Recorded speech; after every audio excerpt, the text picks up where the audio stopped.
बिस्मिल्लाहिर्रहमानिर्रहीम। अस्सलाम वालेकुम। आप देख रहे हैं डीडीपी एनालिटिका। अमेरिका अफ़गानिस्तान से जा रहा है, इलाके में बेसिस लेना चाहता है, अपना इन्फ्लुएंस भी रखना चाहता है, लेकिन उसके लिए उसको फ़िलहाल कहीं से सपोर्ट नहीं मिल रही। रशिया ने हेल्प करने से इनकार कर दिया और आपने देखा कि रशियन स्टेट्स जो कि सेंट्रल एशियन स्टेट्स हैं, अमेरिका को बहुत तवक्को थी कि वहाँ से उनको सपोर्ट मिल जाएगी और को बेसिस वगैरह वहाँ रख सकेंगे, लेकिन ये जो मज़ाकरात वगैरह उन्होंने पिछले दिनों शुरू किए वो नाकाम हुए और उन रियासतों ने कोई भी बेसिस वहाँ देने से इनकार कर दिया, क्योंकि वो जो कुछ भी करेंगे वो रशिया के मफादात के ख़िलाफ़ नहीं होना चाहिए। ये ग़ालिबन उनकी पॉलिसी है। अब चीज़ ये है कि इसके बाद लाजमी बात है कि किसी और मुल्क पे कुछ न कुछ प्रेशर आएगा। दूसरी तरफ पाकिस्तान ने वाज़े तौर पे कह दिया कि हम आपको बेसिस नहीं देंगे। इसके अलावा पार्लियामेंट में खड़े होके हमारे वज़ीर ख़ारजा ने तकरीर की और उन्होंने बड़ा वाज़े और बड़ा पुरज़ोर अल्फाज में कहा कि जब तक इमरान खान इस मुल्क के वज़ीर आज़म हैं, अमेरिका को यहाँ पे किसी किस्म के कोई अड्डे नहीं दिए जाएंगे। अब ये बात बिल्कुल वाज़ेह हो गई कि पाकिस्तान इस काम में नहीं पड़ना चाहता। अब अगर बेसिस पाकिस्तान से नहीं मिलते तो अमेरिका यहाँ पे अपने इन्फ्लुएंस वगैरह तो किसी न किसी तरह रखना चाहेगा। लिहाजा उस इन्फ्लुएंस को रखने के लिए उसको किसी न किसी शक्ल में अपनी मौजूदगी यहाँ चाहिए, और वो मौजूदगी किसी भी लबादे के तहत हो सकती है। जो वर्कर, अगर आपका एक आदमी काम कर रहा है, अमरीकी है, और यहाँ पे आके वो किसी प्रोजेक्ट पे काम कर रहा है, तो आपको क्या पता कि वो जो प्रोजेक्ट पे काम कर रहा है उसके साथ साथ वो कुछ और भी कर रहा है, क्योंकि वो बुनियादी तौर पे इंटेलिजेंस का आदमी है, जैसे रेमंड डेविस था यहाँ पे। तो अमेरिका एक ऐसा पार्टनर है, ऐसा साथी है जो आपको कहता है कि आप हमारे सबसे बड़े नॉन नेटो एलाई हैं, और फिर आपको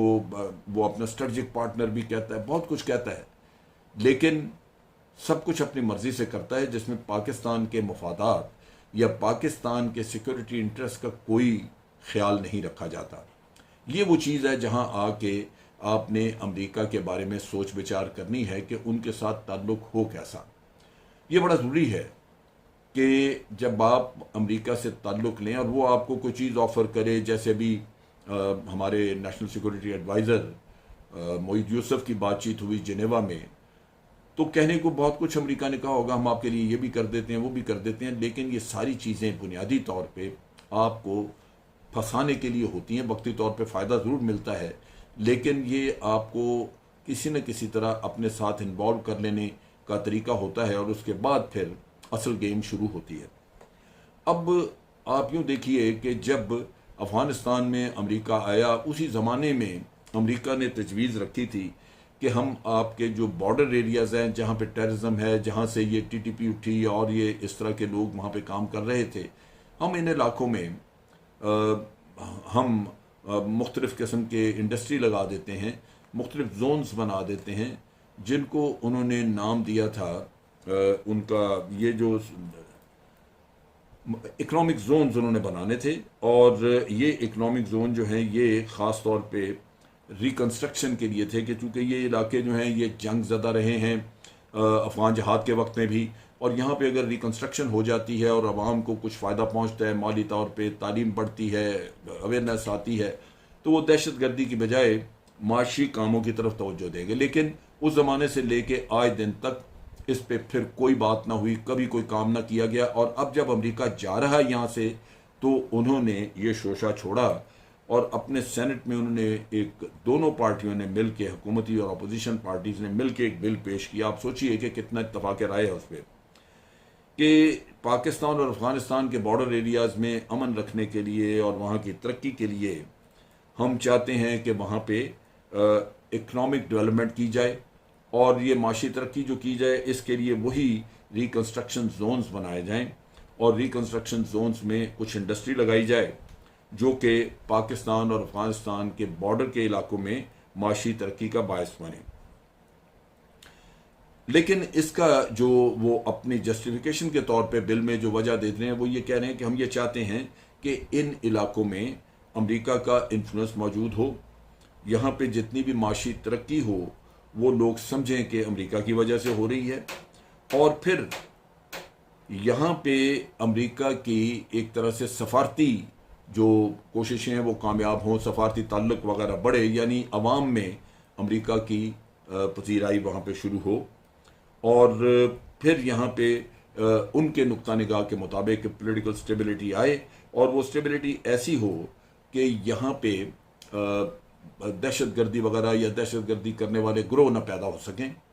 और फिर वो ये भी कहते हैं कि चूँकि पाकिस्तान हमारा एक बड़ा ही इंपॉर्टेंट स्ट्रेटजिक पार्टनर है, अब इंपॉर्टेंट स्ट्रेटजिक पार्टनर है कहने को, लेकिन पाकिस्तान को जो 7 F-16 देने थे वो भी हम इंडिया के कहने पे नहीं दिए गए, यानी पाकिस्तान को दें कुछ ना, पाकिस्तान को बड़ा ज़रूरत पड़े तो को मुंह बंद कर दें, उसके कोई जो जो सिक्योरिटी से रिलेटेड जो पाकिस्तान खर्चा करता है वो खर्चे के पैसे वापस कोई दे दें, तो आप समझें कि पाकिस्तान को तो हमने ख़रीद लिया। अब ये वो चीज़ें हैं जो कि पाकिस्तान को, मेरा ख्याल है पाकिस्तान के हुकाम को समझनी होंगी, और अमेरिका एक बड़ा अहम मुल्क है, दुनिया का बड़ा इन्फ्लुएंशियल मुल्क है, उससे ज़्यादा ताल्लुकात होने चाहिए, लेकिन ताल्लुकात की बुनियाद ऐसी ना हो कि आइंदा फिर हम किसी मुश्किल में फंस जाएं और अमेरिका से कोई फ़ायदा लेने की बजाय हम अपना नुकसान करते रहें। अब ये जो वो कहते हैं कि पाकिस्तान एक बड़ा स्ट्रेटजिक पार्टनर है हमारा और हम चाहते हैं कि पाकिस्तान में भी माशी तरक्की हो, भाई आप पिछले 20 साल से क्या कर रहे थे? 20 साल तो आप बैठे रहे अफगानिस्तान में, अफगानिस्तान में जंग के ऊपर अरबों डॉलर खर्च किया, और पाकिस्तान में तो आपने कुछ ना किया। पाकिस्तान जो खर्च करता था वो भी आप पूरा नहीं देते रहे। पाकिस्तान आज कहता है कि हमारा 126 अरब डॉलर का नुकसान हुआ सिर्फ इस वजह से कि आपकी जंग का हिस्सा बने। आपने तो उसका अशरे शीर नहीं दिया। वो 126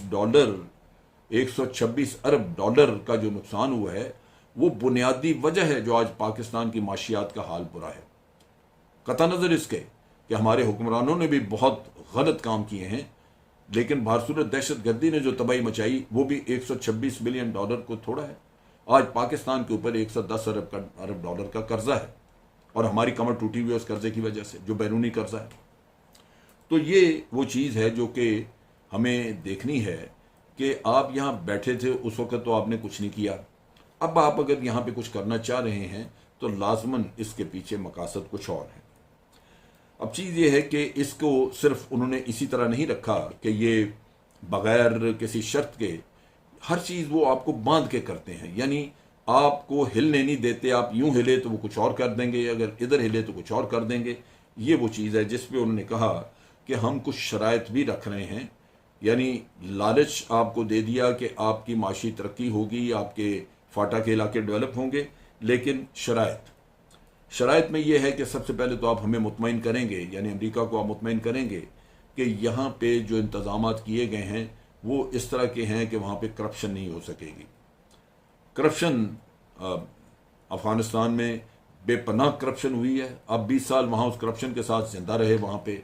आज हमारे ऊपर ये आप जब कंडीशन लगाएंगे तो इस चीज़ की कौन ज़मानत दे सकता है कि कल हो सकता है आप बहुत अच्छे इंतजामात करें, वहाँ करप्शन ना हो, लेकिन अगर एक आध भी वाक़या हो जाता है तो अमेरिका को तो बहाना मिल गया। फिर आप ये कहते हैं कि जनाब हम जो वहाँ पे इन्वेस्टमेंट करेंगे और जो ट्रेड करेंगे इसके रास्ते में कोई रुकावट नहीं होनी चाहिए, आपके कवानीन, आपका सब कुछ इस तरह का बना हो कि हमें सहूलत ही सहूलत हो, कोई रुकावट ना हो। फिर ये भी एक कंडीशन रखी गई कि वहाँ पे जहाँ भी ये इन्वेस्टमेंट होगी, यानी फाटा वगैरह के वो बॉर्डर के इलाके, वहाँ जो अमेरिका के सिक्योरिटी के इंटरेस्ट हैं उनकी देखभाल की जाएगी, उनको नुकसान नहीं होगा। इसका मतलब अगर वो वहाँ से कोई इंटेलिजेंस एक्टिविटी करते हैं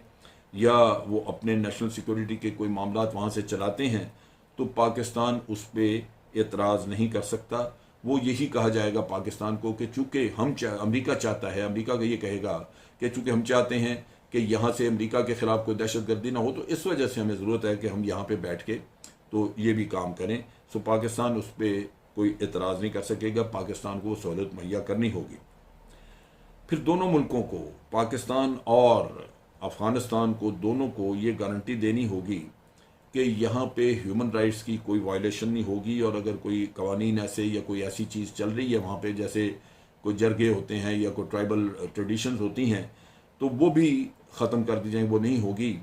और कोई ह्यूमन राइट वायलेशन या अब्यूज़ नहीं होगी। यानी दूसरे लफ्ज़ों में जो लेबर वहाँ काम करेगी उसका भी कोई उसके अपने राइट्स जो कुछ भी वो तय करेंगे वो पूरे होंगे। और ये रिकन्स्ट्रक्शन इकनॉमिक जोन जो है, या जो जो अपॉर्चुनिटी जोन्स हैं, इनमें अमेरिका के एक तरह के बनाए हुए असूलों के मुताबिक काम किया जाएगा। फिर यह है कि इस सारे प्रोसेस को अगर चाहे तो अमेरिका का सदर किसी वक्त भी ख़त्म कर सकता है। उसके लिए अमेरिका के सदर को गाइडलाइंस दी गई हैं। वो पहले तो ये कि वो चुनेगा कि कौन से ऐसे कपड़े, टेक्सटाइल वगैरह जो अमेरिका में चाहिए वो यहाँ बनाई जाए। चुनाचे वो बनाई जाएगी, अमेरिका उसके लिए ड्यूटी फ्री फैसिलिटी मुहैया करेगा, और वो अमेरिका में बगैर किसी ड्यूटी के वो कपड़ा वहाँ चला जाएगा। इसका मतलब ये है कि आपकी एक्सपोर्ट उस कपड़े की बढ़ सकती है, लेकिन कपड़ा स्पेसिफिकेशन वगैरह वो अमेरिका देगा। अब चीज़ ये है कि वहाँ पे अगर सदर अमेरिका का ये देखे कि जो अमेरिका के कौमी मफादात जिनके सोच के तहत ये इन्वेस्टमेंट की गई है, अगर वो मफादात पूरे नहीं हो रहे तो वो इसको फ़ौरन ख़त्म कर दे। वो कहे जी कि हम मज़ीद ये जो काम है यहाँ पे नहीं करेंगे, या हम अपनी इन्वेस्टमेंट उठा के जा रहे हैं। इसी तरह वो टेक्सटाइल के, जैसे मैंने कहा कि वो सिर्फ वही चीज़ें, वो लिस्ट मुहैया करेंगे उन सामानों, उन चीज़ों की जो उनको चाहिए, और वही यहाँ पे मैन्युफैक्चर हो सकेंगी। उसके अलावा किसी और चीज़ को वो ड्यूटी फ्री अमेरिका में दाखिल नहीं होने देंगे। फिर ये है कि वो चाहेंगे कि पाकिस्तान और अफ़गानिस्तान ऐसे कवानीन वहाँ बना दे कि वहाँ से जो अमेरिका की तरफ जो सामान भेजा जा रहा है, जो शिपमेंट्स जा रही हैं, उनमें कोई गैर कानूनी शिपमेंट ना हो, यानी कोई ऐसी चीज़ उसकी आड़ में ना भेजी जाए जो, ठीक है, असूली तौर पे होना तो नहीं ये चाहिए। ये तो बेईमानी है कि आप कहें कि हमने कपड़ा भेजा और उसमें कोई मनशियात चली जाए, कोई और चीज़ चली जाए। लेकिन उसके लिए वो ये कहते हैं कि अगर इस तरह की कोई वायलेशन हुई या इस तरह की कोई ख़राबी आई तो उसमें तहकीकात के लिए एक तरफ तो अमेरिका को हक होगा, यानी उनके कस्टम, उनकी एजेंसीज जो हैं वो आके यहाँ तहकीकात कर सकेंगी, ये आपको उनको राइट देना होगा। और दूसरा ये है कि अगर अमरीकी सदर चाहे तो वो 5 साल के लिए पाबंदी लगा सकता है तमाम उन एक्सपोर्ट्स के ऊपर जो कि यहाँ से की जा रही थी। तो इस लिहाज, या उन एक्सपोर्ट्स पे जिसको मिस यूज़ किया गया, जिसकी शिपमेंट को, तो इस लिहाज से आप देखिए कि सारी जो इस सारी चीज़ की जो आप कह लीजिए कि जो पूरा कंट्रोल है वो अमेरिका के हाथ में मौजूद है, और जब वो चाहें इसको इस्तेमाल कर सकते हैं। नतीजा ये कि आपकी एक्सपोर्ट्स, आपका सारा मामला अमेरिका के रहम करम पे है। वो जो भी चाहे किसी वक्त को बहाना लेके या कोई इल्ज़ाम लगा के ह्यूमन राइट्स का ये वो, तो वो उसको ठप कर दें। असल चीज़ ये है कि अब पाकिस्तान को सोचना होगा। हम भी यहाँ पे सी पैक बना रहे हैं, हमारी अपनी भी इकनॉमिक जोन्स बन रही हैं। अगर अमेरिका ने कोई इन्वेस्टमेंट करनी है तो वो उन जोन्स में करें, और फिर उसमें तय हो सकता है कि ट्राइबल एरिया के लोगों को कितना काम वहाँ पे दिया जाएगा, कितने % लोग ट्राइबल एरिया से लिए जाएंगे। ये भी किया जा सकता है कि जो पैसा वहाँ से कमाया जाए उन इंडस्ट्री से वो ट्राइबल एरिया में डेवलपमेंट पर खर्च किया जाए, तालीम वगैरह पे। लेकिन किसी भी मुल्क को अपनी सरजमीन के ऊपर ऐसे इख्तियारात दे देना, मेरा नहीं ख्याल कि वो किसी भी मुल्क के मुफाद में है। और फिर जब आपके सी पैक भी यहाँ बन रहा, और हमें अंदाज़ा है कि अमेरिका उसको अच्छी नज़र से नहीं देखता, हमें यह भी अंदाज़ा है कि अमेरिका और चाइना के आपस में मामलात ख़राब है, और हमें यह भी अंदाज़ा है कि अमेरिका एक रिलायबल पार्टनर नहीं है। वो जब चाहे जी चाहे इन माहिदों से निकल जाए और छोड़ सकता है। तो फिर हमें बहुत मोहतात रहने की ज़रूरत है, किसी लालच के बगैर, लालच में आने की ज़रूरत नहीं, लालच के बगैर अपने नेशनल सिक्योरिटी के इंटरेस्ट और अपने रीजनल इंटरेस्ट, जहाँ पे आपके रीजनल कंट्रीज़ के साथ दोस्ताना ताल्लुकात हैं, वो मुतासर ना हो। ख़ास तौर पे चाइना, ईरान, रशिया, वो अमेरिका की प्रेजेंस को किस नुक्ता निगाह से देखते हैं, इसके लिए ज़रूरी है कि रीजनल कंट्रीज़ के साथ भी मशावरत की जाए और उनके व्यूज़ भी लिए जाएँ। अगर आप ये सब कुछ खुद ब खुद कर लें और कल को इससे मसाइल पैदा हों तो आपके रीजनल कंट्रीज़ के साथ ताल्लुकात भी ख़राब हो सकते हैं और आपकी अपनी सिक्योरिटी भी दाव पे लग सकती है। आज के लिए इतना ही। अफवाज पाकिस्तान जिंदाबाद, पाकिस्तान पाइंदाबाद।